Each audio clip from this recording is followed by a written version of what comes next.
Hey everyone, Therese here. Welcome back or welcome if it's your first video in this channel. Today is a new plan with me video where I'm setting up a brand new bullet journal. The notebook I'm using is from Kuma Stationery and Crafts, who is also kindly sponsoring this video.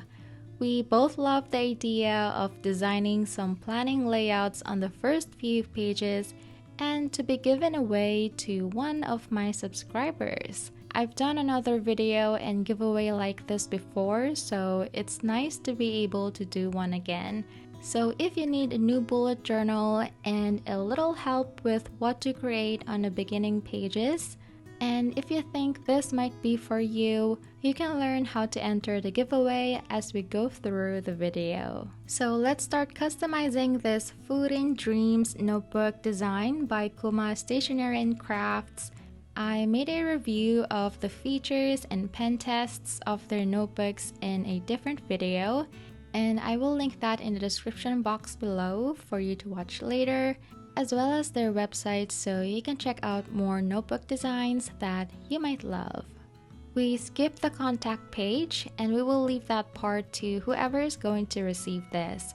So we will begin with the next pages, which is usually a yearly cover page, and I'm gonna be using my most used coloring tool, which are watercolors. But you can certainly use brush pens or any supplies you prefer if you want to recreate the designs. We picked up some colors we are using for the illustration on the first page. We have white, which I also mixed with a hint of Van Dyke brown to create an off-white color. We also have Naples yellow and olive green. I wanted to paint different flowers for each layout. The first flower is based on the composition of bluebells. I wanted to make them white, that's why I started with the off-white to paint the initial layer of the flowers and just adding a tinge of the peachy tone. I should, but I got carried away with the colors, so I just went on and made them all peach instead. I think it looks better and it also matches the color of the notebook. So we have varied sizes for the bulbs, and we load the tip of our brush with more pigment of the Naples yellow to create lines between each petal to separate them, and to also create shadows on the parts near the stems and on the insides of each bulb. It's okay to start really light with your watercolor paintings and then gradually add more layers to darken the shadowed areas, which I did after all the current layers have dried. The technique is to keep the front petals light, and on each petal, the tip is lighter than the part close to the stem. This is created by doing a gradient effect where we can just lightly drag and blend the paint. I hope that makes sense.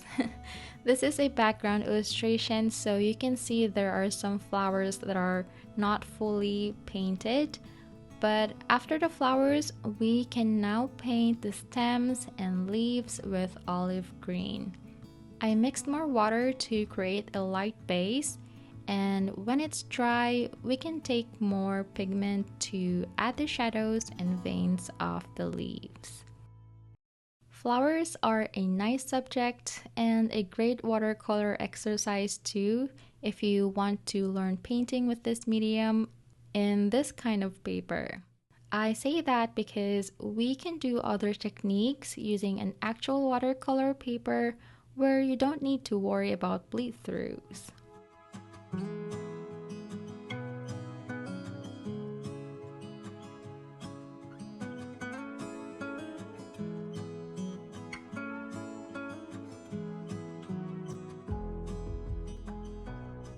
But anyway, on the space here, we are painting an old worn out paper. So we are painting the whole base with an off-white. Then we are mimicking the tears on the edges using the fine liner tip of this gray Ohuhu marker. We're just drawing crooked lines and I like to use gray so it doesn't look harsh. I am keeping this blank. This is applicable whether you are migrating into a new notebook or just starting out. So you have the choice to write 2024 if you decide to use it this year or for next year. Alright, that is a quick cover page painting. I hope you like the airy and neat composition of it. But let's focus on the left side of the spread. Matching the illustration for this with the cover would look nice, so we are painting the same peach flowers on this side. We're doing a small branch with a bigger bulb, medium, and a bud. We are basically doing the same techniques, but this time we start off with a light peach layer instead of the off-white that we did on the cover page, and the shadows and details using more pigment on our brush. For the stem and leaves, we are painting in the same direction as the painting on the cover, and we also add a couple more leaves on the opposite corner. I hope you get familiar with this as we paint, and I'm sure you can also achieve the same or better results.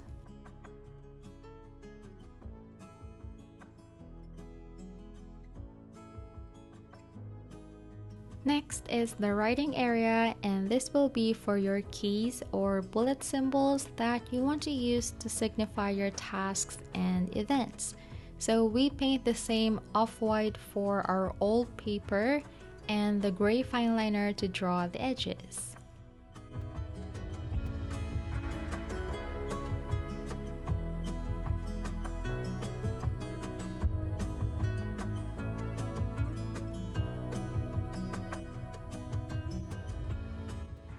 And lastly is writing the key title using a black fine liner. I'm using the Sakura Pigment Micron in 03 to write the letters in this serif style, and the spaces below will be for your set of symbols that you can refer to. But here are some examples that you can use. But that's our simple cover and key pages. Let's flip over to create a future log spread. We're doing smaller versions of the old paper to fit a mini calendar and the number of the month. We have 6 boxes here for 6 months, and I assume this notebook can last at least 6 months since I've used a notebook with 160 pages before. So I'm only writing the days of the week for each mini calendar and a divider so you can write the months on the left side. A future log is a key element of the bullet journal method to help you plan and organize events, tasks, and important dates that extend beyond your current month. It serves as a forward-looking overview of the upcoming months and allowing you to track future commitments in a structured manner. So you can write those events on the right side of each mini calendar. Then on the header of the spread, we are painting a different flower, which are tulips. We are doing 5 of them in varied sizes. Rather than the typical red or yellow tulips, I decided to go for purple. We are using a light consistency of red as our base for the bulbs that look like U-shape. The technique is similar to the flower painting on our cover page, where we add the second layer of red-violet that has more pigment than our first layer on the bottom parts and creating a distinction between each petal.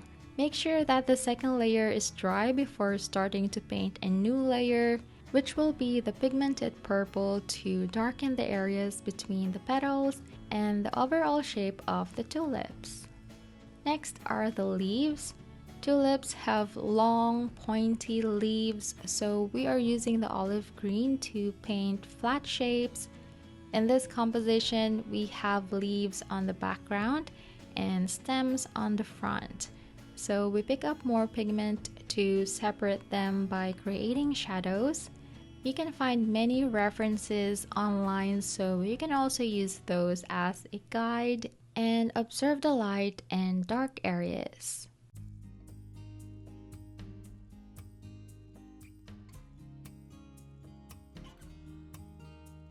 I also painted a little tulip on the other side of the header and some leaves just to fill that space. But when we are done with the painting, we can write the future log title in between using the same style.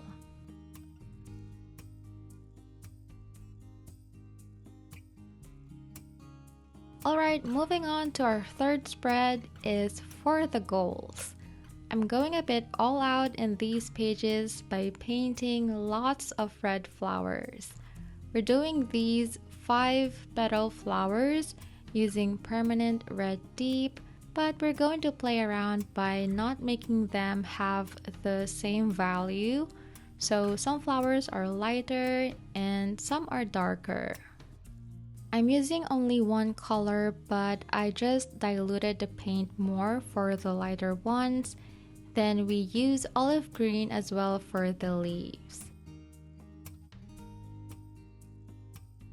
Obviously, we will need writing spaces here, so you can see that boxes are forming as we go through the painting. And you can do that in the beginning, but you can also do the flowers first, as long as you already have outlined the boxes you need to write on.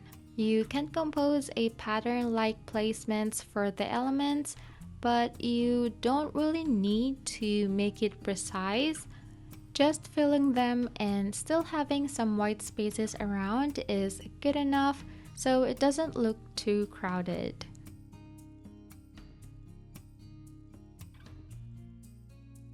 The initial face looks messy at this point, but it will come together as we add the details. We're using yellow for the stamen. For the light flowers, we are taking a shade darker to add the shadows and fine lines toward the center. My approach is rather loose for this one, so I didn't focus on making the lines crisp. I also blurred them when I added a light wash of paint on top and blend them.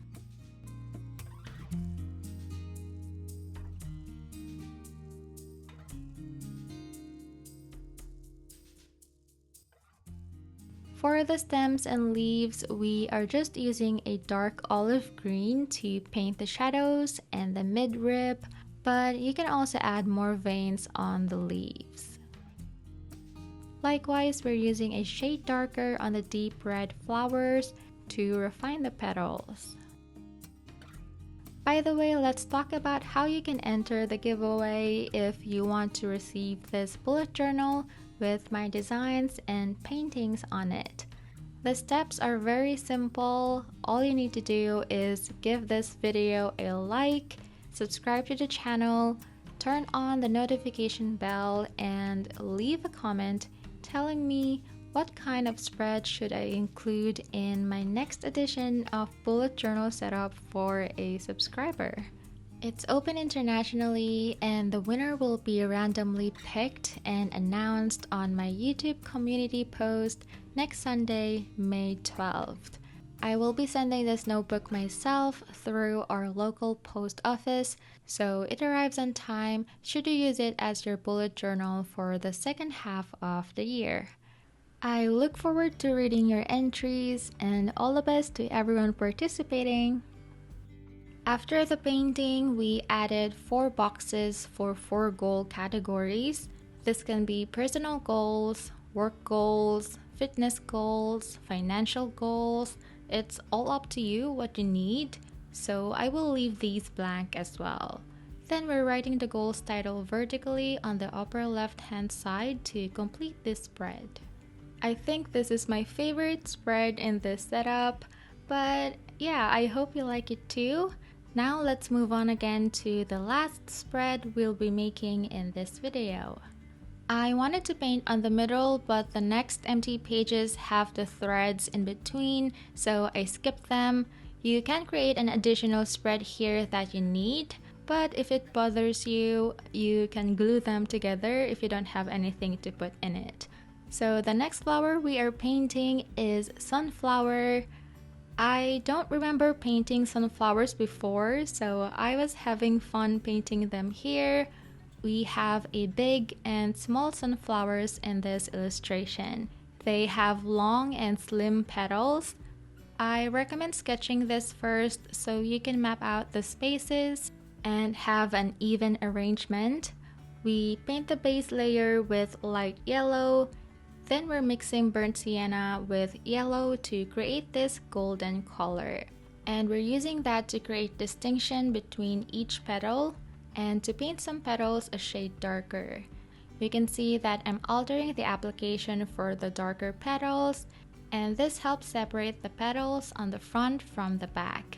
We are also adding more shading on the bottom parts. Next, we are doing the disc on the center.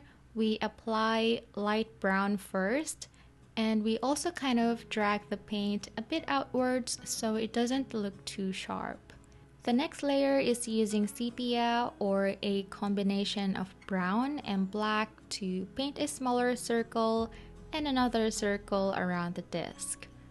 Oh, we actually do the dragging part on this layer, so disregard the step on the light brown layer because it's gonna be covered with the darker color anyway. There are also lines on the petals itself, so while there is still paint on our brush, we can also extend the paint we are dragging from the disc and use that to mimic the lines we see on a real sunflower. After that, we can paint the long stems and leaves.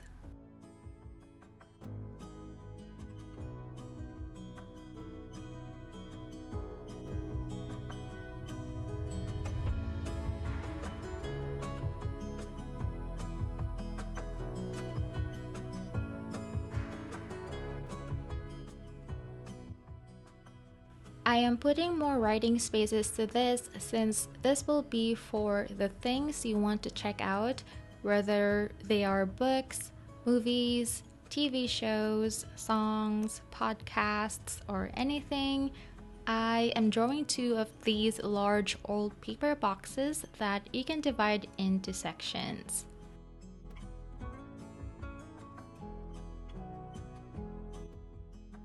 And lastly, we are simply writing the things to check out on the header to finish this spread.